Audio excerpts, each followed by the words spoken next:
Hey everyone, welcome back to the Lightroom.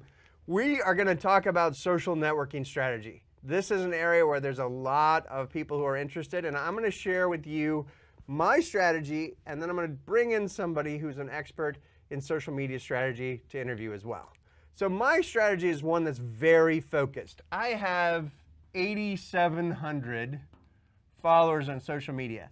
Now you might be saying to yourself, well, John, that's not very many people in social media. Some of you guys, maybe you have 10,000, 20,000, 30,000 followers. I don't know. But what I like to think of is who's actually following me. So I have 1,000 VPs, I have 1,100 directors of companies, and I have 450 C-level executives, according to LinkedIn. Now that's a powerful group of people. I have former Harvard Business School professors, I have C-level executives of companies that follow the things that I post, and that helps me in my business.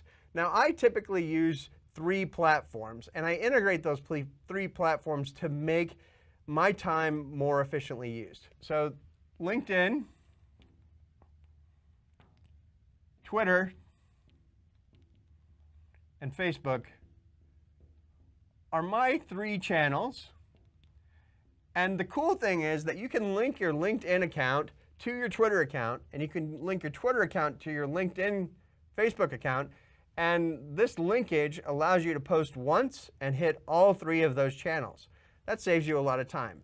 So I don't spend a whole lot of time browsing through social media and reading other people's posts, but I do post on a regular basis to all 3 of these channels. And in doing so, I'm building trust and I'm building reciprocity with the people that follow me on these channels. Now, how do I do that? Well, what I do is I pull some of the best content available and I make that available across my channels to the people who follow me. And that helps me become what is well known as a curator of content. If you're an effective curator of content, if you can bring people those articles that are the most important ones in your field, people will be grateful for that, even if you're not the one who wrote it. So what are some of the ways that you can make that happen? How can you find the best articles? Well, one thing that I use is I use Google Alerts. So you can set up a Google Alert for the things that you are interested in. Another thing that I do is I hack Twitter. Now, what do I mean when I say I hack Twitter? Well, Twitter is a great way to find out who the leaders are in whatever fields you're interested in. So for example, one of the areas that I'm very interested in is social networking theory. And if you want to know who the leaders are in social networking theory, then I highly recommend that you go to Ron Burt, professor of the University of Chicago's Twitter page and see who he follows. So if you look at who Ron Burt follows, that can help you identify who the leaders are in social networking theory. You can do that for anything. I have found out who the writers are for The Daily Show. I find out a whole lot of other people that interest me to know who they are, right? And if you find people that the people that you admire follow, and you follow them, then you're getting content at the same time that those people that you admire and respect get that content. And you can use that Twitter feed.